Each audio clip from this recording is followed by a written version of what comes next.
ನಮಸ್ಕಾರ ಸ್ನೇಹಿತರೆ, welcome to Kempee's kitchen. ಇವತ್ತು ಸೋಮವಾರ ಬೆಳಿಗ್ಗೆ ಎದ್ದ ತಕ್ಷಣ ಸೋಂಪು ಮತ್ತು ಚಕ್ಕೆನ ಹಾಕ್ಕೊಂಡು ಕಷಾಯ ಮಾಡ್ಕೋತಾ ಇದ್ದೀನಿ. ಈ ಕಷಾಯ ಕುಡಿಯೋದ್ರಿಂದ ಹೊಟ್ಟೆಲಿರೋ ಬೊಜ್ಜು ಮತ್ತು ಸೊಂಟದ ಹತ್ರ ಇರೋ ಬೊಜ್ಜು ದಿನೇ ದಿನೇ ಕರಗ್ತಾ ಬರುತ್ತೆ. ಏನು ಕಷಾಯ ಕುಡಿದ ತಕ್ಷಣ ಬೊಜ್ಜು ಕರಗುತ್ತಾ, ಸಣ್ಣ ಆಗಿಬಿಡ್ಬೋದಾ ಅಂತ ನೀವು ಅನ್ಬೋದು. ಖಂಡಿತ ಇದ್ರ ಜೊತೆಗೆ ಕರಗುತ್ತೆ, ಇದು ಇಲ್ಲ ಅಂತ ಹೇಳೋದಿಲ್ಲ. ಆದರೆ ಇದ್ರ ಜೊತೆಗೆ ನಾವು ನಿಯಮಿತವಾಗಿ ವ್ಯಾಯಾಮನ ಮಾಡ್ಕೊಂಡು ಬರಬೇಕು ಪ್ರತಿನಿತ್ಯ. ಅದ್ರ ಜೊತೆಯಲ್ಲಿ ಫುಡ್ಡಲ್ಲಿ ನಾವು ಸಾಧ್ಯವಾದಷ್ಟು ಹೆಲ್ತಿ ಫುಡ್ಡನ್ನು ತಗೋಬೇಕು. ರೈಸ್ ಐಟಮ್ನ ಕಡಿಮೆ ಮಾಡಬೇಕು, ಸಂಪೂರ್ಣವಾಗಿ ಕಡಿಮೆ ಮಾಡಬೇಕು.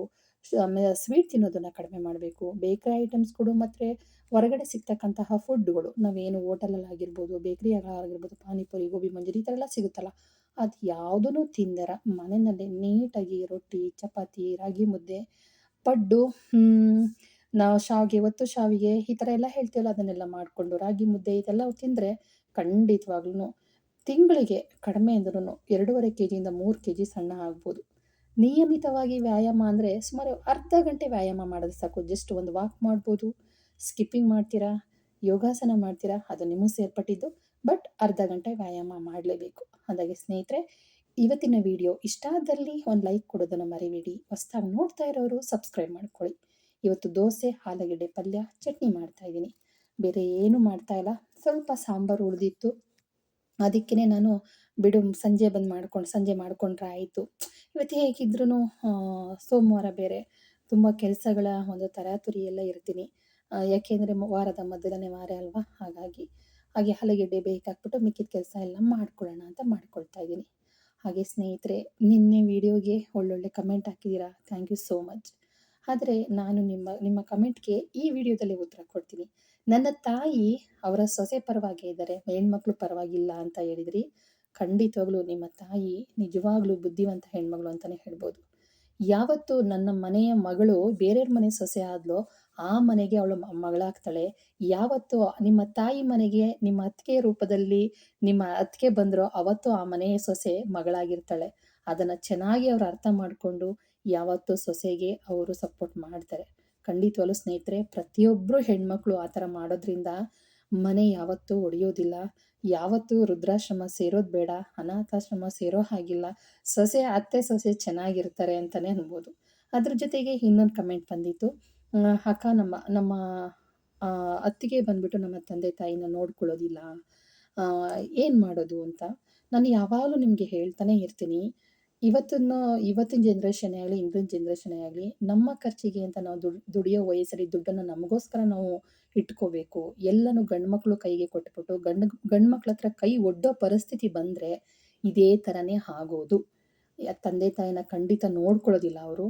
ಯಾಕೆಂದರೆ ಅವರು ಸಂಪಾದನೆ ಮಾಡೋ ಬರದಲ್ಲಿ, ಅವರ ಸಂಸಾರದ ಹೊತ್ಕೊಂಡು ಅವ್ರದ್ದೇ ಆದ ಆಲೋಚನೆಯಲ್ಲಿ, ಅವರೇ ಕನಸುಗಳು, ಅವರೇ ಆಸೆಗಳನ್ನು ಈಡೇರಿಸ್ಕೊಳ್ಳೋ ಬರದಲ್ಲಿ ಸ್ಪೀಡಾಗಿ ಹೋಗ್ತಾ ಇರ್ತಾರೆ. ಅಪ್ಪ ಅಮ್ಮ ಅವಾಗ ಕಾಣಿಸೋದಿಲ್ಲ.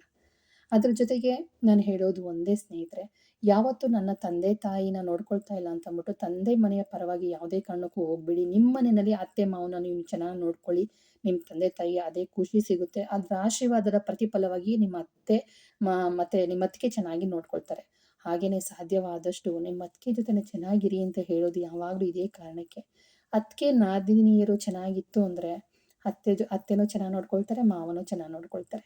ಅಷ್ಟೇ ನಾನು ಹೇಳೋದು. ನಾನು ಯಾವ ರೀತಿ ಹೇಳಬೇಕು ಅಂತ ಗೊತ್ತಾಗ್ತಾ ಇಲ್ಲ. ಕೆಲವೊಂದು ಸಲ ನಾವೇ ಮಾಡಿರೋ ತಪ್ಪುಗಳಿಂದ ನಾವೇ ಸಿಗಾಕೊಳ್ತೀವಿ. ಇನ್ನೊಂದು ಸಲ ಬೇರೆಯವರು, ಅಕ್ಕಪಕ್ಕದವರು, ಬೇರೆಯವರು, ಸಂಬಂಧಿಕರುಗಳು ಕೆಲವೊಂದು ಸಂದರ್ಭಗಳನ್ನು ಮಾತಾಡೋದ್ರಿಂದನೂ ಸಹ ಅತ್ತೆ, ನಾದಿನಿ, ಅತ್ತಿಗೆ ಇವರುಗಳ ಸಂಬಂಧ ಅಳಿಸೋಗುತ್ತೆ ಅಂತಲೇ ಹೇಳ್ಬೋದು. ಯಾವುದೇ ಒಂದು ಹೆಣ್ಣುಮಗಳು ಮದುವೆಯಾದ ಹೊಸದರಲ್ಲಿ ನನಗೆ ಇದು ಗಂಡು ಮಕ್ಕಳಿಗೂ ಮತ್ತು ಹೆಣ್ಮಕ್ಳಿಗೂ ಹೇಳ್ತಕ್ಕಂಥ ಕಿವಿ ಮಾತು. ಮದುವೆಯಾದ ಹೊಸದರಲ್ಲಿ, ಪ್ರೀತಿಸುವ ಹೊಸದರಲ್ಲಿ ಯಾವುದೇ ಕಾರಣಕ್ಕೂ ನಿಮ್ಮತನವನ್ನು ನೀವು ಬಿಟ್ಕೊಡ್ಬೇಡಿ, ಅಥವಾ ನಿಮ್ಮ ಒಳಗುಟ್ಟುಗಳನ್ನು ಯಾವುದೇ ಕಾರಣಕ್ಕೂ ಹೇಳೋಕ್ಕೆ ಹೋಗಬೇಡಿ. ನನ್ನ ಗಂಡ ನನ್ನನ್ನು ತುಂಬ ಪ್ರೀತಿ ಮಾಡ್ತಾನೆ, ತುಂಬ ಚೆನ್ನಾಗಿ ನೋಡ್ಕೊಳ್ತಾನೆ, ನನ್ನ ಎಲ್ಲ ವಿಚಾರನೂ ನಾನು ಹೇಳ್ಕೊಂಡ್ರೆ ನನ್ನ ಗಂಡ ನನಗೆ ಕ್ಷಮಿಸ್ತಾನೆ ಅಂತ ಅಂದ್ಕೊಂಡಿದ್ರೆ ಭ್ರಮೆ ಅಂಕ ತಿಳ್ಕೊಂಬಿಡಿ. ಏನೂ ಹೇಳೋಕ್ಕೆ ಹೋಗಬೇಡಿ. ನಾದಿನಿಯರ ಜೊತೆಯಲ್ಲೂ ಅಷ್ಟೇ, ಮದುವೆ ಆದ ಹೊಸದರಲ್ಲಿ ಏನೋ ಒಂಥರ ಖುಷಿ, ಏನೋ ಒಂದು ಆಕರ್ಷಣೆ ಇರುತ್ತೆ. ಅದು ದಿನೇ ದಿನೇ ಇರೋದಿಲ್ಲ. ಅಕ್ಕಪಕ್ಕದವರು ಅಷ್ಟೇ, ನೀವು ಹೊಸೊಬ್ರು ಅಂತಂದ್ಬಿಟ್ಟು ನಿಮ್ಮನ್ನು ಪ್ರೀತಿಯಿಂದ ಮಾತಾಡಿಸ್ತಾರೆ, ನಿಮ್ಮ ಗುಟ್ಟುಗಳನ್ನು ತಿಳ್ಕೊಳ್ಳೋದಕ್ಕೆ ನೋಡ್ತಾರೆ. ಸಾಧ್ಯವಾದಷ್ಟು ಮೌನವಾಗಿರಿ ಎಲ್ಲೇ ಹೋದ್ರೂ. ನೀವೆಷ್ಟು ಮೌನವಾಗಿರ್ತೀರೋ ನಿಮ್ಮ ಎದುರುಗಡೆ ಇರೋ ವ್ಯಕ್ತಿ ಆತನ ಉಳುಕುಗಳು ಕಾಣಿಸ್ತಾ ಹೋಗುತ್ತೆ. ನೀವೇ ಎಲ್ಲಿ ಬಾಯಿ ಬಿಚ್ಚುತ್ತೀರೋ ನಿಮ್ಮ ಉಳುಕು ಅವ್ರಿಗೆ ಕಾಣಿಸುತ್ತೆ ಅಂತಲೇ ಹೇಳ್ತೀನಿ. ಎಲ್ಲರೂ ಮಾಡೋ ತಪ್ಪು ಕೆಲಸಗಳು ಒಂದೇ. ಹುಡುಗನೇ ಆಗಲಿ ಹುಡುಗಿಯೇ ಆಗಲಿ, ಪ್ರೀತಿಸುವಾಗ ಸುಳ್ಳಿಂದನೇ ಪ್ರೀತಿಸ್ತೀರಾ. ಇರುವ ಸತ್ಯವನ್ನ ಹೇಳೋದಿಲ್ಲ. ಮದುವೆ ಆದಮೇಲೆ ಜಗಳಗಳು ಶುರುವಾಗೋದೇ ಹೀಗೆ. ನೀನು ಮದುವೆಗೂ ಮುಂಚೆ ಹೀಗಂದಿದ್ದೆ, ಮದುವೆ ಮುಂಚೆ ಈ ಥರ ಇರಲಿಲ್ಲ, ಮದುವೆ ಆದಮೇಲೆ ಬದಲಾದೆ, ನೀನು ಮದುವೆ ಆದ್ರೂ ನೀನು ಹೇಳ್ದಂಗೆ ನಡ್ಕತ್ತಾ ಇಲ್ಲ ಅಂತ ಜಗಳಗಳು ಕದನಗಳು ಶುರುವಾಗೋದೇ ಈ ಥರ. ಆದರೆ ನೀವು ಹೇಗಿದ್ದೀರೋ ಅದನ್ನು ನೀವು ಹೇಳ್ಕೊಂಬಿಡ್ಬೇಕು. ಕೋಪ ಇದ್ದರೆ ಕೋಪ, ನನ್ನ ಹತ್ರ ಏನು ಪ್ರಾಪರ್ಟಿ ಇದೆ, ನಾನು ಏನು ದುಡಿತೀನಿ, ನಮ್ಮ ಮನೇಲಿ ಹೇಗಿದ್ದಾರೆ ಅಂತೆಲ್ಲನೂ ನೀವು ಹೇಳ್ಕೊಂಬಿಡ್ತು ಅಂತಂದರೆ ಖಂಡಿತ ಆಕೆ ಎಲ್ಲನೂ ಅರ್ಥೈಸ್ಕೊಂಡು ಖಂಡಿತ ಮದುವೆ ಆಗೋದಾದರೆ ಆಗ್ತಾಳೆ. ಇಲ್ಲ ಅಂತಂದರೆ ನಾನು ಆಗಲ್ಲ ಅಂತ ಹೇಳ್ತಾಳೆ. ಒಂದು ಪಕ್ಷ ಮದುವೆ ಆದ್ರೂ ಸಹ ನಿಮ್ಮ ಮನೆಗೆ ಹೊಂದ್ಕೊಂಡು ಹೋಗ್ತಾಳೆ. ಏಕೆಂದರೆ ಫಸ್ಟ್ ನೀವೆಲ್ಲನೂ ಹೇಳಿರ್ತೀರಲ್ವಾ. ಹಾಗಾಗಿ ಅದರ ಜೊತೆಗೆ ನಾನು ಹೇಳೋದು ಒಂದೇ, ಅತ್ತಿಗೆ ನಾದಿನಿಯರೇ ಆಗಲಿ, ಓರ್ಗಿತಿಯರ ಹತ್ರನೇ ಆಗಲಿ, ಮದುವೆ ಆದ ಹೊಸರಲ್ಲಿ ಅಕ್ಕಪಕ್ಕದವ್ರ ಹತ್ರನೇ ಆಗಲಿ, ಬಂಧು ಬಳಗಗಳ ಹತ್ರನೇ ಆಗಲಿ, ಎಷ್ಟೋ ಜಗಳಗಳು ಬಂಧು ಬಳಗದಿಂದನೇ ಶುರುವಾಗ್ಬಿಡುತ್ತೆ ಸ್ನೇಹಿತರೆ. ಅದಂತೂ ನಿಜ. ಯಾವುದೇ ವಿಚಾರವನ್ನು ಹೇಳೋಕ್ಕೆ ಹೋಗ್ಬೇಡಿ. ನಿಮ್ಮ ತಂದೆ ತಾಯಿ ಬಗ್ಗೆ, ನಿಮ್ಮ ಫ್ರೆಂಡ್ಗಳ ಬಗ್ಗೆ, ನಿಮ್ಮ ಅತ್ತಿಗೆ ಅಣ್ಣನ ಬಗ್ಗೆ, ಏನೇ ಒಂದು ಏನೋ ನಡೆದಿರುತ್ತೆ ಮನೆಯಲ್ಲಿ, ಎಲ್ಲ ಒಳ್ಳೆ ರೀತಿಯಲ್ಲೇ ಇರುತ್ತೆ ಅಂತ ಹೇಳೋಕೆ ಆಗೋದಿಲ್ಲ. ಅದನ್ನು ನೀವು ಯಾವುದೇ ಕಾರಣಕ್ಕೂ ನಮ್ಮ ಅಣ್ಣ ಈ ಥರ, ನಮ್ಮ ಅತ್ತಿಗೆ ಈ ಥರ ಅಂತ ನಿಮ್ಮ ಅಣ್ಣನ ನಿಮ್ಮ ಪರವಾಗೋ ಅಥವಾ ನಿಮ್ಮ ವಿರುದ್ಧನೋ ಅಥವಾ ನಿಮ್ಮ ಅತ್ತಿಗೆನ ನಿಮ್ಮ ವಿರುದ್ಧನೋ ಅಥವಾ ನಿಮ್ಮ ಚಿಕ್ಕಪ್ಪ ಚಿಕ್ಕಮ್ಮನ ಒಂದು ಅವ್ರ ಮಾತುಗಳು ಅಥವಾ ಗುಟ್ಟುಗಳನ್ನು ಯಾವುದೇ ಕಾರಣಕ್ಕೂ ಅತ್ತೆ ಮನೆಯಲ್ಲಿ ಹೇಳೋದಕ್ಕೆ ಹೋಗಲೇಬೇಡಿ. ಇದರಿಂದ ಏನಾಗುತ್ತೆ ಗೊತ್ತಾ, ವಸ್ತ್ರಗಳೆಲ್ಲ ಚೆನ್ನಾಗಿರುತ್ತೆ, ಹಳೇದಾಯ್ತಾ ಹೋಯ್ತಾ ಆ ಮಾತುಗಳೇ ರಿಟರ್ನ್ ನಿಮಗೆ ತಿರುಗಿಸಿ ಬರುತ್ತೆ, ಉಲ್ಟಾ ತಿರುಗಿಸಿ ಬರುತ್ತೆ ಅಂತಲೇ ಹೇಳ್ಬೋದು. ಹಾಗೆ ಅತ್ತೆ ಮನೆಯಲ್ಲಿ ನಡೆದಿರ್ತಕ್ಕಂತಹ ಸಣ್ಣ ಪುಟ್ಟ ವಿಚಾರಗಳನ್ನು ಇಲ್ಲೇ ಬಿಟ್ಬಿಡಿ. ಹೋಗಿ ಫೋನ್ ಮಾಡಿ ಪದೇ ಪದೇ ಹೇಳೋದು, ಅಮ್ಮ ಈಗ ಮಾಡಿದ್ಲಮ್ಮ, ಹಾಗೆ ಮಾಡಿದ್ಲಮ್ಮ ನನ್ನ ಅದ್ನಿ, ನಮ್ಮ ಅತ್ತೆ ಹೀಗಂದ್ರಮ್ಮ ಅಂತೆಲ್ಲ ಪದೇ ಪದೇ ಹೇಳೋದು. ಆ ಕಡೆಯಿಂದ ಅವಳು ಯಾಕೆ ಮಾಡ್ತಾಳಂತೆ, ಮಾಡೋಕ್ಕಾಗಲ್ವಂತ, ಇದು ಮಾಡೋಕ್ಕಾಗಲ್ವಂತ, ಹಾಗೆ ಮಾಡೋಕ್ಕಾಗಲ್ವಂತ, ಆ ಕಡೆಯಿಂದ ನೆಗೆಟಿವ್ ಆಗಿ ಮಾತುಗಳು ಬರೋದು. ಇದರಿಂದೆಲ್ಲ ಏನಾಗುತ್ತೆ ಗೊತ್ತಾ, ಮನಸ್ಸುಗಳು ಒಡೆದೋಗುತ್ತೆ. ಮನೆ ಒಡೆಯೋದು ಆಮೇಲೆ, ಮನಸ್ಸು ಫಸ್ಟ್ ಛಿದ್ರ ಆದಮೇಲೆ ಮನೆ ಹೊಡೆಯೋದು ಅಂತಲೇ ಹೇಳ್ಬೋದು. ಅದಕ್ಕಾಗಿ ಪದೇ ಪದೇ ಯಾವುದೇ ಅದನ್ನು ನೀವೇ ಅದನ್ನು ಪರಿಹರಿಸ್ಕೋಬೇಕು. ಅದನ್ನು ನಿಮ್ಮ ತಾಯಿ ಹತ್ರ ತನಕ ಹೋಗಬಾರ್ದು. ಕೆಲವೊಂದು ಸೀರಿಯಸ್ ವಿಷಯಗಳು ಇರುತ್ತೆ, ಗಂಡ ಆದಿ ತಪ್ಪಿದ್ರೆ. ಅರ್ಥ ಆಯ್ತಾ? ಇಂಥ ವಿಚಾರಗಳನ್ನು ನೀವು ನಿಮ್ಮ ಅತ್ತೆ ಮಾವನ ಹತ್ರ, ನಿಮ್ಮ ತಂದೆ ತಾಯಿ ಹತ್ರ ಹೇಳ್ಕೊಳ್ಳಿ. ಈ ಸಂಸಾರದ ಗುಟ್ಟುಗಳನ್ನು ಖಂಡಿತ ಹೇಳೋಕೆ ಹೋಗ್ಬೇಡಿ. ನನ್ನ ನಾದಿನಿ ಈ ಥರ, ನಮ್ಮ ಅತ್ತೆ ಈ ಥರ, ನಮ್ಮ ಮಾವ ಈ ರೀತಿ, ನಮ್ಮ ಮಾವ ಒಳ್ಳೆಯವರು, ನಮ್ಮ ಅತ್ತೆ ಸರಿ ಇಲ್ಲ, ಅಥವಾ ನಮ್ಮ ಅತ್ತೆ ಒಳ್ಳೆಯವರು, ನಮ್ಮ ಮಾವ ಸರಿ ಇಲ್ಲ, ನಮ್ಮ ಮಾವ ಕುಡಿತಾರೆ, ಸಿಗರೇಟ್ ಸೇದ್ತಾರೆ, ನನ್ನ ಗಂಡಂಗೆ ಫಸ್ಟ್ ಟೈಮ್ ಲವ್ ಇತ್ತಂತೆ, ಅದಿತ್ತಂತೆ, ಇದಂತೆ ಯಾವುದನ್ನು ಹೇಳೋಕೆ ಹೋಗ್ಬೇಡಿ. ನಿಮ್ಮ ತಾಯಿ ಮನೆಯಲ್ಲಿ ನಿಮ್ಮ ಗೌರವನೂ ಕಡಿಮೆ ಆಗುತ್ತೆ, ಜೊತೆಗೆ ನಿಮ್ಮ ಗಂಡನ ಗೌರವ ಕಡಿಮೆ ಆಗುತ್ತೆ ಅಂತಲೇ ಹೇಳ್ಬೋದು. ಎಷ್ಟೋ ಜನ ನೋಡಿರ್ತೀನಿ, ಮದುವೆ ಆದ ಹೊಸದರಲ್ಲಿ ಅತ್ತಿಗೆ ನಾದಿನಿಯರು ತುಂಬ ಚೆನ್ನಾಗಿರ್ತಾರೆ. ಆಮೇಲೆ ದೂರ ಆಗ್ತಾರೆ. ಜಗಳ ಬರದಲ್ಲಿ, ನೀನು ಅಂಥವಳಾಗಿತ್ತ ನೀನು ಲವ್ ಮಾಡಿದ್ದು, ಲವ್ ಮಾಡಿಕೊಂಡು ಬಿಟ್ಬಿಟ್ಟು ಬಂದೆ, ನೀನು ಅಂಥವಳಾಗಿದ್ದರೆ ನಿಮ್ಮ ಅಪ್ಪ ಅಮ್ಮ ಈ ಥರ ದೂರ ಆಗಿರೋದು, ನೀನು ಅಂಥವಳಾಗಿರತ್ತಾನೆ ನಿಮ್ಮ ಅಮ್ಮನ ಬಿಟ್ಬಿಟ್ಟು ಬೇರೆಯವ್ರ ನೋಡ್ಕೊಂಡು ಹೋಗಿರೋದು, ನಿಮ್ಮ ಅತ್ತವರಾಗಿರತ್ತಾನೆ ನಿಮ್ಮ ಅತ್ತಿಗೆ ನಿಮ್ಮ ಅಣ್ಣ ಎಲ್ಲ ನಿಮ್ಮನ್ನೆಲ್ಲ ದೂರ ಮಾಡಿ ಅವರೇ ಸಪ್ರೇಟ್ ಆಗಿರೋದು. ಇಂಥ ಮಾತುಗಳೆಲ್ಲ ಬಂದ್ಬಿಡುತ್ತೆ ಅತ್ತೆ ಮನೆಯಲ್ಲಿ. ಅದಕ್ಕೆ ಹೇಳಿದ್ದು, ಯಾವುದೇ ಕಾರಣಕ್ಕೂ ತಾಯಿ ಮನೆ ವಿಚಾರವನ್ನು ಹೇಳೋಕೆ ಹೋಗ್ಬಿಡಿ. ಅವ್ರು ಯಾಕೆ ದೂರ ಆಗಿದ್ರು ಅಂದರೆ, ಇಲ್ಲ ನಗ್ನಗ್ತಾನೆ ದೂರ ಆದರು, ಏನೋ ಅಡ್ಜಸ್ಟ್ಮೆಂಟ್ ಇರಲಿಲ್ಲ, ಈ ರೀತಿ ಮಾತುಗಳನ್ನು ತೇಲಿಸ್ಕೊಳ್ತಾ ಬನ್ನಿ. ಸತ್ಯಗಳನ್ನು ಹೇಳೋದಕ್ಕಿಂತ ಹೆಚ್ಚಾಗಿ ವಿರುದ್ಧ ಮಾತಾಡಬೇಡಿ, ಯಾರ ವಿರುದ್ಧವೂ ಮಾತಾಡಬೇಡಿ. ಯಾವತ್ತೂ ಅತ್ತೆಗೆ ನನ್ನ ಮನೆಗೆ ಬಂದಿರೋ ಸೊಸೆ ನನ್ನ ಮಗಳು ಅಂತ ಪ್ರೀತಿಸ್ತಾರೋ, ಯಾವತ್ತು ಮನೆಯಿಂದ ಆಚೆ ಹೋಗಿರೋ ಹೆಣ್ಣು ಮಗಳನ್ನ, ಅವಳು ಬೇರೆಯವ್ರ ಮನೆ ಸೊಸೆ, ಅವಳು ಯಾವತ್ತಿದ್ರೂ ಅವಳ ಮನೆ ವಿಚಾರವಾಗಿ ನಾವು ಯಾವುದಕ್ಕೂ ಹೋಗಬಾರ್ದು. ಅವಳು ಬಂದು ನನ್ನ ಸೊಸೆ ಬಗ್ಗೆ ಚಾಡಿ ಹೇಳೋದೇ ಆಗಲಿ, ಒಳ್ಳೇದು ಕೆಟ್ಟದ್ದು ಹೇಳೋದಾಗಲಿ ನಾನು ಕೇಳಬಾರ್ದು. ನನ್ನ ಮನೆ ಸೊಸೆನೇ ನನ್ನ ಮಹಾಲಕ್ಷ್ಮಿ ಅಂತ ತಿಳ್ಕೊತಾರೋ ಆ ಮನೆ ತುಂಬ ಚೆನ್ನಾಗಿರುತ್ತೆ. ಅತ್ತೆ ಸೊಸೆನೂ ಸಹ ಚೆನ್ನಾಗಿರ್ತಾರೆ. ಆ ಮನೆ ನಂದ ಗೋಕುಲವಾಗಿರುತ್ತೆ. ಅವರಿಬ್ಬರ ಮಧ್ಯೆ ಯಾರೂ ಫಿಟ್ಟಿಂಗ್ ಇಡೋಕೆ ಆಗೋದಿಲ್ಲ. ಇದು ಬಲವಾಗಿರಬೇಕು ಅತ್ತೆಯಂದಿರಿಗೆ. ಈಗ ಎಷ್ಟೋ ಜನ ಹೆಣ್ಮಕ್ಳು ಬಂದು ಹೇಳ್ತಾರೆ, ನಮ್ಮ ಅತ್ತಿಗೆ ಹಿಂಗೆ ಮಾಡಿದ್ರು, ಹಾಗೆ ಮಾಡಿದ್ರು ಅಂದರೆ ಬುದ್ಧಿ ಹೇಳಬೇಕು ನೀವು. ಫಸ್ಟು ನೀನು ಸರಿಯಾಗಿರೋದ್ಕೊಳ್ಳಿ. ನೀನು ಕಂಡೋರ್ ಮನೆಗೆ ಹೋಗಿರೋಳು, ಅಥವಾ ಮದುವೆ ಮಾಡ್ಕೊಂಡು ಹೋಗ್ಬೇಕಾಗಿರೋಳು, ಅಥವಾ ನೀವು ಮದುವೆ ಮಾಡ್ಕೊಂಡಿರೋಳು, 2 ಬರುತ್ತೆ ಇಲ್ಲಿ, ಆಯಿತಾ? ಹೋಗಿರೋಳು ನೀನು ಕರೆಕ್ಟಾಗಿರೋದು ಕಲಿ, ನನ್ನ ಮನೆ ಸೊಸೆ ಬಗ್ಗೆ ಮಾತಾಡಬೇಡ ಅಂತಲೇ ಹೇಳಿ. ಸೊಸೆ ಏನಾದರೂ ತಪ್ಪು ಮಾಡಿದ್ರೂ ಸೊಸೆ ವಹಿಸ್ಕೊಂಡೇ ಮಾತಾಡಿ. ಅವಾಗೇನಾಗುತ್ತೆ ಗೊತ್ತಾ, ಕುಟುಂಬ ಇನ್ನೂ ಚೆನ್ನಾಗಿರುತ್ತೆ. ಸೊಸೆ ಹತ್ರ ಒಂದು ಪ್ರೀತಿಯಿಂದ ಮಾತಾಡಿ. ಯಾಕೆಂದರೆ ಇವತ್ತಿನ ಸೊಸೆನೇ ನಾಳೆಯ ಅತ್ತೆ ಅಂತ ಗಾದೆನೇ ಇದೆ ಅಲ್ವಾ. ಗಾದೆ ಏನು, ಇರೋದೇ ಪ್ರಕೃತಿ ನಿಯಮ. ಇವತ್ತು ನಾವೇನು ನಾವು ಸೊಸೆ ಜೊತೆಗೆ ನಡ್ಕೊಂಡಿರ್ತೀವೋ, ನಿಜವಾಗ್ಲೂ ಹೇಳ್ತೀನಿ, ನಾಳೆ ದಿನ ರಿಪೀಟ್ ಅದು. ಅದಕ್ಕೆ ಹೇಳ್ತಾ ಇರೋದು, ನಾವು ಎಷ್ಟು ಚೆನ್ನಾಗಿ ನಮ್ಮ ಸೊಸೆಯಂದಿರ ನೋಡ್ಕೊಳ್ತೀವೋ, ನಮ್ಮ ಅತ್ತೆನ ಪ್ರೀತಿಯಿಂದ ಕಾಣ್ತೀವೋ, ನಮ್ಮ ಮನೆ ಅಷ್ಟು ಚೆನ್ನಾಗಿರುತ್ತೆ. ಮುಖ್ಯವಾಗಿ ಏನೇ ನಡೆದ್ರೂ ತಾಯಿ ಮನೆಗೆ ತೊಗೊಂಡೋಗಿ ಹೇಳೋಕ್ಕೆ ಹೋಗಬೇಡಿ. ಏನೇ ಆದ್ರೂ ಅದು ಅತ್ತಿಗೆ ಪರ ಆಗಲಿ ವಿರುದ್ಧ ಆಗಲಿ, ಅಣ್ಣನ ಪರ ಆಗಲಿ ವಿರುದ್ಧವಾಗಲಿ, ತಾಯಿ ಹತ್ರ ಹೇಳಬೇಡಿ, ತಂದೆ ಹತ್ರ ಹೇಳಬೇಡಿ. ಒಂದು ಸಲ ಮನೆಯಿಂದ ಮದುವೆ ಮಾಡ್ಕೊಂಡು ಹೋದ್ಮೇಲೆ ಮುಗೀತು. ನಿಮ್ಮ ಸಂಸಾರದ ಜವಾಬ್ದಾರಿ ನೀವೇ ನಿಭಾಯಿಸ್ಕೋಬೇಕು. ಎಮರ್ಜೆನ್ಸಿ ಇದ್ದರೆ ಮಾತ್ರ, ಆಗ್ತಾ ಇಲ್ಲ ನೋವುಗಳು ತಡ್ಕೊಳಕ್ಕೆ ಅಂದ್ರೆ ಮಾತ್ರ ನಿಮ್ಮ ತಂದೆ ತಾಯಿಗಳಿಗೆ ತುಂಬ ಸೀರಿಯಸ್ ವಿಷಯ, ಇದು ಸಂಸಾರ ಹಾಳಾಗುತ್ತೆ ಅನ್ನೋದಾದರೆ ಮಾತ್ರ ಹೇಳ್ಕೊಳ್ಳಿ. ಸಣ್ಣ ಪುಟ್ಟದಕ್ಕೆಲ್ಲ ದೋಸೆ ಹಾಕಲಿಲ್ಲ, ತಿನ್ಕೊಂಡು ಹೋಗಲಿಲ್ಲ, ಮಲಗಿದ್ಲು, ಕೂತಿದ್ಲು, ತಿರ್ಕೊಂಡು ಮಾತಾಡಿದ್ಲು, ಮೊಬೈಲಲ್ಲಿ ಮಾತಾಡಿದ್ಲು, ನನ್ನ ಮಗುನ ಎತ್ಕೊಳ್ಳಿಲ್ಲ, ಮಗುಗೆ ಬಟ್ಟೆ ಬದಲಾಯಿಸ್ಲಿಲ್ಲ, ಆ ಮಗು ಅಳ್ತಾ ಇತ್ತು, ನಾನು ಅದಕ್ಕೆ ಏನೇನೋ ಸಣ್ಣ ಪುಟ್ಟ ಸಿಲ್ಲಿ ಕಾರಣಗಳಿಗೆ ಮನೆಯೇ ಹಾಳಾಗ್ತಾ ಇದೆ ಸ್ನೇಹಿತರೆ.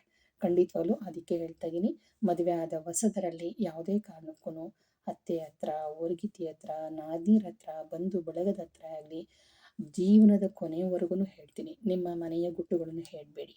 ನಿಮ್ಮ ತಾಯಿ ಮನೆಯವ್ರ ಹತ್ರ, ನಿಮ್ಮ ಅತ್ತೆ ಮನೆಯ ಗುಟ್ಟುಗಳನ್ನು ಹೇಳಕ್ಕೆ ಹೋಗ್ಬೇಡಿ. ಏನೇ ಆಗಿರಲಿ, ಅತ್ತೆ ಎಂಥವ್ರಾಗಿರಲಿ, ಮಾವ ಎಂಥವ್ರೇ ಆಗಿರಲಿ, ನಾದಿನಿ ಏನೇ ಆಗಿರಲಿ, ನಿಮ್ಮ ಗುಟ್ಟುಗಳನ್ನು ಹೇಳಕ್ಕೆ ಹೋಗ್ಬೇಡಿ. ಒಂದಲ್ಲ ಒಂದು ದಿನ ಕೆಲವೊಂದು ತಪ್ಪುಗಳು ಸರಿ ಅನಿಸುತ್ತೆ ನಿಮಗೆ. ಆವಾಗ ನೀವು ಪಶ್ಚಾತ್ತಾಪ ಪಟ್ಟರೆ ಪ್ರಯೋಜನ ಇಲ್ಲ ಸ್ನೇಹಿತರೆ. ಅದಕ್ಕೆ ಹೇಳ್ತಾ ಇದ್ದೀನಿ, ಪ್ರತಿಯೊಂದು ತಪ್ಪುಗಳು ಒಂದು ರೀತಿ ಒಂದು ಟೈಮಲ್ಲಿ ತಪ್ಪಾಗಿದ್ರೆ ಇನ್ನೊಂದು ಟೈಮಲ್ಲಿ ಅದು ಸರಿ ಇರುತ್ತೆ. ನಿಜಕ್ಕೂ ಅದಂತೂ ನಿಜ. ಕೆಲವೊಂದು ಟೈಮಲ್ಲಿ ಸರಿ ಇರುವಂಥ ಕೆಲವೊಂದು ಮಾತುಗಳು ಇನ್ನೊಂದು ಕೆಲವೊಂದರಲ್ಲಿ ತಪ್ಪಾಗಿರುತ್ತೆ. ನಾನು ತಗೊಂಡಿರೋ ನಿರ್ಧಾರ ಸರಿ ಇಲ್ಲ ಅನಿಸುತ್ತೆ. ಹಾಗಾಗಿ ಯಾವುದೇ ಮಾತನ್ನು ಯೋಚನೆ ಮಾಡಿ, ಆಲೋಚನೆ ಮಾಡಿ ಮಾತಾಡಿ. ಆತುರದ ನಿರ್ಧಾರದಲ್ಲಿ ಬಾಯಿ ಇದೆ ಅಂತ ಮಾತಾಡೋದಲ್ಲ, ಆಲೋಚನೆ ಮಾಡೋ ಬರದಲ್ಲಿ ತಲೆ ಇದೆ ಅಂದ್ಕೊಂಡು ಇರೋ ಬರೋ ಕಸನೆಲ್ಲ ತಲೆ ಒಳಗಡೆ ತುಂಬಿಕೊಂಡು ನಿಮ್ಮ ಮನಸ್ಸನ್ನು ಕಸದ ಬುಟ್ಟಿ ಮಾಡ್ಕೋಬೇಡಿ ಯಾವುದೇ ಕಾರಣಕ್ಕೂ. ನೀವು ಹೇಗೋ ಇನ್ನೊಂದು ಮಗಳಾಗಿ, ಇನ್ನೊಬ್ಬರ ಹೆಂಡತಿಯಾಗಿ, ಒಬ್ಬ ಸೊಸೆಯಾಗಿ, ಒಬ್ಬ ನಾದಿನಿಗೆ ಅತ್ತಿಗೆಯಾಗಿ ಬಂದಿದ್ದೀರೋ, ಮಿಕ್ಕಿದವರು ಹಾಗೆ ಅಂತ ತಿಳ್ಕೊಳ್ಳಿ. ನಾದಿನಿಯಾಗಿ ನೀವು ಯಾವತ್ತು ಮನೆಯಲ್ಲಿ ಬೇರೆಯವ್ರ ಮನೇಲಿ ನೀವು ಪಾತ್ರವನ್ನು ನಿರ್ವಹಿಸ್ತೀರೋ, ಹಾಗೆ ನಿಮ್ಮನೆಗೆ ಬಂದಿರೋರು ಹಾಗೆ ಅಂತ ತಿಳ್ಕೊಳ್ಳಿ. ದಯವಿಟ್ಟು ತಂದೆ ಮನೆಯ ವಿಚಾರವನ್ನು ತಂದೆ ಮನೆಯಲ್ಲೇ ಬಿಡಿ, ಗಂಡನ ಮನೆಯ ವಿಚಾರವನ್ನು ಗಂಡನ ಮನೆಯಲ್ಲೇ ಬಿಡಿ. ಹಾಗೆ ಸ್ನೇಹಿತರ ವಿಚಾರವನ್ನು ಯಾವುದೇ ಕಾರಣಕ್ಕೂ ಗಂಡನ ಮನೆಯಲ್ಲೇ ಆಗಲಿ ಅಥವಾ ತಂದೆ ಮನೆಯಾಗಲಿ ಹೇಳ್ಕೊಳಕ್ಕೆ ಹೋಗಬೇಡಿ. ಅದು ತಮಾಷೆಯಾಗಿ ನಿಮಗೆ ಕಂಡ್ರೂ ನಾಳೆ ದಿನ ಅವರು ಎದುರುಗಡೆ ಬಂದಾಗ ಮಾತಾಡೋಕ್ಕಾಗೋದಿಲ್ಲ ಮುಖ ಕೊಟ್ಟು. ನಿಜವಾಗ್ಲೂ ಶೇಮ್ ಆದಂಗೆ ಆಗುತ್ತೆ.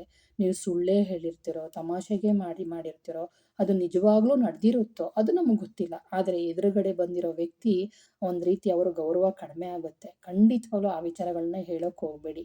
ಪ್ರಪಂಚದಲ್ಲಿ ಯಾರೇ ಆಗಲಿ, ಯಾರು ಮಾಡದಿರೋ ತಪ್ಪನ್ನು ಯಾರು ಮಾಡಲ್ಲ ರೀ. ಪ್ರತಿಯೊಬ್ಬರು ತಪ್ಪು ಮಾಡೇ ಬಂದಿರೋದು, ಅದು ತಿಳ್ಕೊಂಬಿಡಿ. ಪ್ರತಿಯೊಬ್ಬರಿಗೆ ಬೆರಳು ಮಾಡಿ ತೋರಿಸೋದಕ್ಕೂ ಮುನ್ನ ನನ್ನ ಹತ್ರ 4 ಬೆರಳು ನಾನು ನೋಡ್ತಾ ಇದೆ. ನೀನು ಅವಳು ಒಂದು ತಪ್ಪು ಮಾಡಿದರೆ ನೀನು 4 ತಪ್ಪು ಮಾಡ್ತಾ ಇದೀಯ ಅಂತ ನನ್ನ ಬೆರಳು ನಾನು ತೋರಿಸ್ತಾ ಇದೆ. ಇದನ್ನ ನೆನಪಲ್ಲಿ ಇಟ್ಕೊಳ್ಳಿ. ಇವತ್ತಿನ ಸರಿ ನಾಳಿನ ತಪ್ಪು, ಇವತ್ತಿನ ತಪ್ಪು ನಾಳಿನ ಸರಿಯಾಗಿರುತ್ತೆ. ಯೋಚನೆ ಮಾಡಿ. ಪ್ರತಿಯೊಬ್ಬರಿಗೂ ಆರ್ಡ್ರ್ ಮಾಡೋ ಅಧಿಕಾರ ಯಾರಿಗೂ ಇಲ್ಲ. ಸರಿ ತಪ್ಪು ಅಂತ ಅನ್ನೋದನ್ನು ಹೇಳೋ ಹಕ್ಕು ಯಾರಿಗೂ ಇಲ್ಲ. ಯಾವುದು ಸರಿ ಯಾವುದು ತಪ್ಪು ಅನ್ನೋದನ್ನು ಕಾಲ ನಿರ್ಣಯ ಮಾಡುತ್ತೆ. ಆದರೆ ಅತ್ತಿಗೆ ಆಗಲಿ ಸೊಸೆಯಂದಿರಾಗಲಿ ಸ್ವಲ್ಪ ತಾಳ್ಮೆಯಿಂದಿತ್ತು ಅಂದರೆ ಎಲ್ಲರಿಗೂ ಒಳ್ಳೆಯದು. ಯಾವುದೇ ಅತ್ತೆ ಆದ್ರೂ ಒಂದು ಸ್ವಲ್ಪ ಒಂದು ಟೈಮ್ ಕೇಳಬೇಕು. ಸೊಸೆಯಂದಿರು, ನನ್ನ ಮದುವೆ ಆಗಿ ಹೊಸ್ದಾಗಿ ಬಂದಿದ್ದಾಳೆ ನನ್ನ ಸೊಸೆ, ನಾನು ಮದುವೆ ಆಗಿ ಆ ಮನೆಗೆ ಹೊಸ್ದಾಗಿ ಹೋಗಿದ್ದೀನಿ, ನನಗೆ ಇವ್ರನ್ನೆಲ್ಲ ಅರ್ಥ ಮಾಡ್ಕೊಳ್ಳೋ ನಂಗೆ ಸಮಯ ಬೇಕು ಅಂತಲೇ ನೀವು ಮನಸ್ಸಲ್ಲಿ ತಿಳ್ಕೊಂಬಿಡಿ. ಯಾಕೆಂದರೆ ಒಂದೇ ಸಲ ಯಾರನ್ನು ಅರ್ಥ ಮಾಡ್ಕೊಳಕ್ಕಾಗಲ್ಲ. ಒಂದು ಮನೆಗೆ ಹೋದ್ಮೇಲೆ ನಿಮ್ಮ ಮನೆಯಲ್ಲಿ ಇದ್ದದ್ದೇ ರೀತಿ ನೀತಿಗಳಾಗಿರ್ಬೋದು, ಅಡುಗೆ ಆಗಿರ್ಬೋದು, ಊಟ ಆಗಿರ್ಬೋದು, ಮಾತುಗಳಾಗಿರ್ಬೋದು, ಪದ್ಧತಿಗಳಾಗಿರ್ಬೋದು, ನಡೆ ನುಡಿಗಳಾಗಿರ್ಬೋದು, ಭಾಷೆಗಳ ಏನೇ ಆದ್ರೂ ವ್ಯತ್ಯಾಸ ಸಂಪೂರ್ಣವಾಗಿರುತ್ತೆ. ಒಂದು ಮನೆಗೆ ಹೊಂದ್ಕೊಂಡು ಹೋಗಬೇಕು ಅಂದರೆ 2 ವರ್ಷ ಬೇಕು.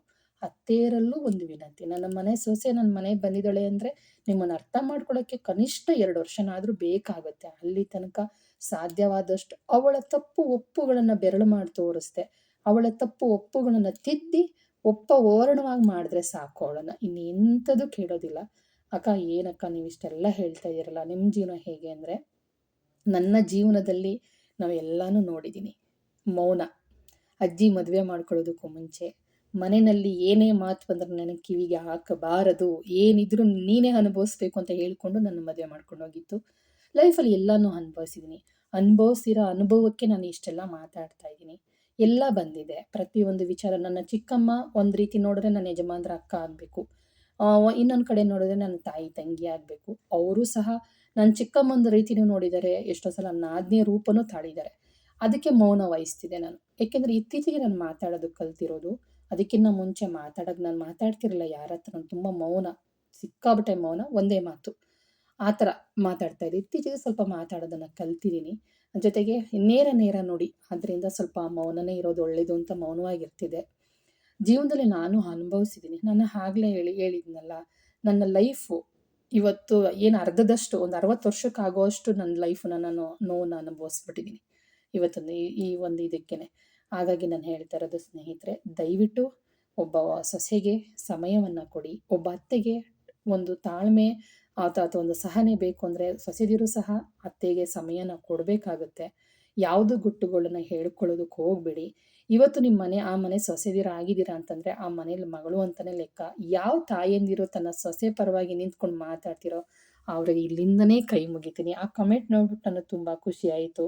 ಇವತ್ತು ಸೊಸೆ ಪರವಾಗಿ ನಿಂತ್ಕೊಳ್ಳೋ ಅತ್ತೆ ಜಗತ್ತಲ್ಲಿ ತುಂಬ ಅಪರೂಪ. ಧಾರಾವಾಹಿಗಳನ್ನು ನೋಡ್ಬೋದು ಹೊರತು ರಿಯಲ್ ಆಗಿ ನಾನು ಇವತ್ತೇ ನನ್ನ ಕಮೆಂಟಲ್ಲಿ ನೋಡಿದ್ದು. Thank you so much. ಒಳ್ಳೇದಾಗಲಿ, ಅವ್ರಿಗೆ ಆಯಸ್ಸು ಆರೋಗ್ಯ ಚೆನ್ನಾಗಿ ಇರಲಿ. ಹೀಗೆ ಅತ್ತೆ ಸೊಸೆ ಯಾವತ್ತೂ ಖುಷಿಯಿಂದ ಅತ್ತೆ ಪರವಾಗಿ ಸೊಸೆ, ಸೊಸೆ ಪರವಾಗಿ ಅತ್ತೆ ವಹಿಸ್ಕೊಂಡು ಮಾತಾಡಿಕೊಂಡು ಖುಷಿಯಿಂದ ಇರಲಿ ಅಂತ ನಾನು ಕೇಳ್ಕೊಳ್ತೀನಿ. ನೀವು ಸಹ ಅದೇ ಪಾಲನೆ ಮಾಡಿ. ನಿಮ್ಮ ಅತ್ತಿಗೆ ಏನೇ ತಪ್ಪು ಮಾಡಿದ್ರು ನಿಮ್ಮ ತಾಯಿ ಆಗಿರೋರು ಅದನ್ನು ಸಹಿಸ್ಕೊಂಡು ಅದನ್ನು ತಿದ್ದಿ ತೀಡಿ ನಿಮ್ಮ ಅತ್ತಿಗೆನ ಒಂದು ದಾರಿ ತಂದಿದ್ದಾರೆ ಅಂತಂದರೆ ನೀವು ಅದೇ ದಾರಿನಲ್ಲಿ ಹೋಗಬೇಕಾಗತ್ತೆ. ನಿಮ್ಮ ಅತ್ತಿಗೆ ದಾರಿ ತಂದಿದ್ದರೆ ನಿಮ್ಮ ಅತ್ತೆನ ನೀವು ದಾರಿ ತರಬೇಕು. ಅರ್ಥ ಆಯ್ತಾ? ಒಂದು ಸ್ವಲ್ಪ ತಾಳ್ಮೆ, ಒಂದು ಸಹನೆ ಇದ್ದರೆ ಎಂಥ ಮೃಗನಾದರೂ ನಾವು ಬಗ್ಗಿಸ್ಬೋದು. ನಾವು ಮನುಷ್ಯರು ಕಣ್ರಿ, ಏನು ಮಾಡೋಕ್ಕಾಗಲ್ಲ ನಮ್ಮ ಕೈಲಿ ಹೇಳಿ. ಸಾಧ್ಯ ಆದಷ್ಟು ಗುಟ್ಟನ್ನ ಗುಟ್ಟಾಗಿರಿ ಅಂತ ಹೇಳ್ತಾ ವಿಡಿಯೋ ಮುಗಿಸ್ತಾ ಇದ್ದೀನಿ. Thank you so much.